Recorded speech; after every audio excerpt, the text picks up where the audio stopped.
Shooting film is fun, and I'm sure I don't need to explain the reasons why. Lovely colours, with each film stock having a unique look.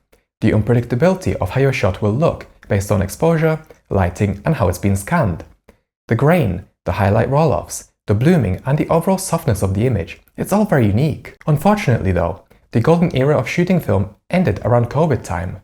Many film stocks have been discontinued, including many of my favourites. I have a whole series dedicated to this if you are interested. Existing film is still a little tough to get your hands on and at least twice as expensive as before. And if you're using a lab to scan and develop your images, chances are costs have gone up there.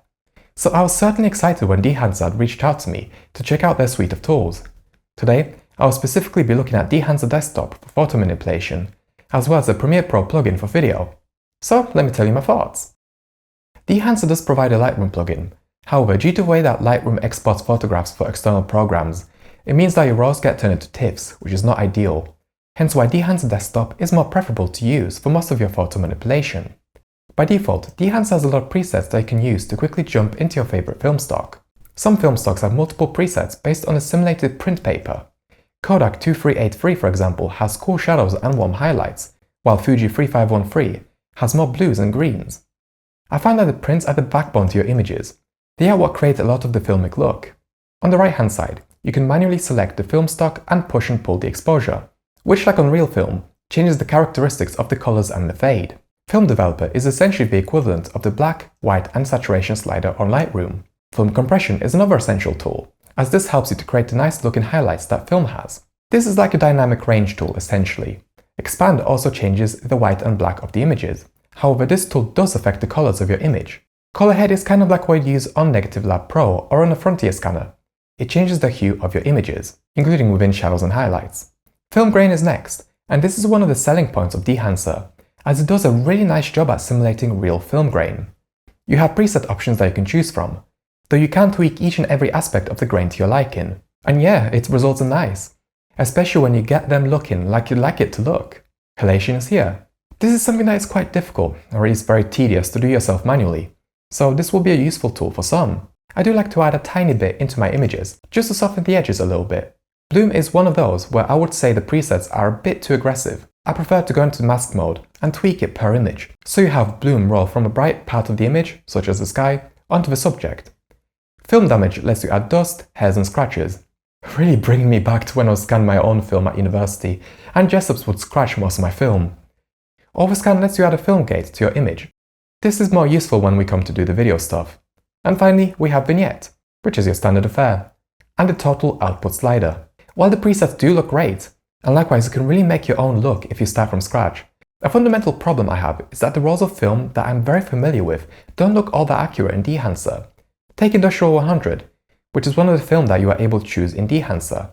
I have shot Industrial 100 and made my own presets for Fujifilm and Sony based on rolls that I've shot in the past, and I have to say, the Industrial 100 simulation can be close, but really it's not there in terms of looking like images that I've shot with this film stock in the past. And fixing up individual colors isn't something that you can do, which is really my biggest complaint with Dehancer. Likewise, the Cinestill preset doesn't look like the overly blue-toned images that you see on the internet. It's far too warm. This wouldn't be a problem if you got finer control over the colors as previously mentioned, to really control the simulation. It's like the simulation are a perfect representation of how the film should look. And Cinefilm probably can look warm if you shoot it in a studio under tungsten lights, but no one's doing this. It also shows the complexities of simulating film. Like I mentioned at the start, film can look different depending on how you shoot it and what the lighting's like. And that's not something a program is able to know, since digital sensors don't really care about exposure and white balance to an extent. While shooting daylight film during the night or incorrectly exposing film is creatively f***ing up your image, if that makes sense. That being said, I do like the Industrial 100 preset, and same goes for Ecto 25. There are over 60 film simulations that you can try out, and I'm sure that you too will find your favorites. I will touch more on this when I talk about the video plugin, but how the film simulations look is also heavily affected by which camera you're using too. Each camera captures color information differently, which affects how the film simulation is rendered.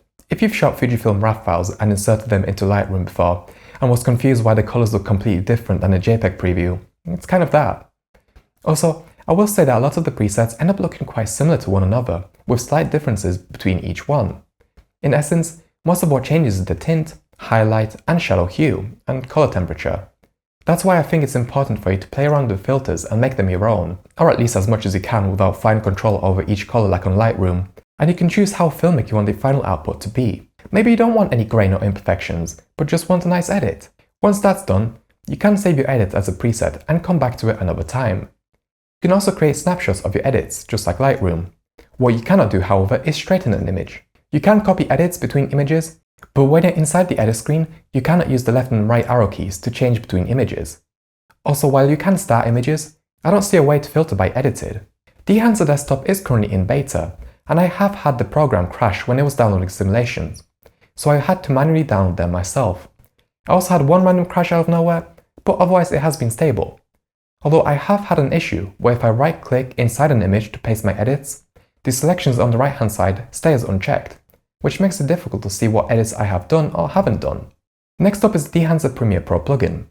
For all intents and purposes, all of the features I've spoken about with Dehancer Desktop also apply here, including the film masks, which are far more fitting for video than for stills. Some live effects like grain and halation that dynamically change each frame can be a bit hardware intensive. I have an M5 MacBook Pro, and I found myself dropping down to half preview resolution to keep a solid frame rate. While I have been editing photos for years and years at this point, I never really gave log video a proper go, as I only got a camera that can shoot log 14 months ago, and so video color correction and grading is still new to me, and boy is it hard to do. If your exposure is off, you can't fix in post. If your white balance is off, you can't fix that easily either. Log at the end of the day is not like raw. That's why I really like Dehancer when it comes to video, since it comes with loots for many popular dedicated cameras and the iPhone, and then gives you over 60 film profiles to choose from. The footage that you are seeing here has been shot on my Oppo Find X9 Pro. As Dehancer does not have a loot for this phone, I found the 8-bit iPhone Filmic Pro V2 loot to work almost perfectly, minus needing light exposure and saturation adjustment, so that was fortunate. But yeah, I am extremely pleased with how my holiday footage has come out. You might think the footage looks pretty standard, like the color grading isn't very crazy, but this is how the scene looked when capturing a JPEG image. It was a very bright and vibrant day, but my edit made the image more muted and warmer. But of course, you can get very filmic with the grading if that's the effect you're looking for. Like with photo editing, how many different selections you make in Dehancer will shape how much your photo or video will look like film. Although some selections will definitely get lost in the YouTube compression. So while, for example, the film grain looks fantastic, it's too fine for YouTube's compression. I've also used Dehancer on my recent video talking about the Mac-Cam grip. My lights were set to a bright yellow, as either that or cyan. My lights aren't very good at realistic color reproduction, but I corrected this to a soft, slightly yellow tinted white, which I think looked fantastic. I realized that again, the camera you shoot with will make a large difference to how the presets will look. I couldn't copy and paste the edits from my alpha log files to the iPhone's footage. Even when changing the loot to the iPhone one, the footage just didn't match. This could be a skill issue though. Again, I am relatively new to shooting log, but it's something to be aware of anyway.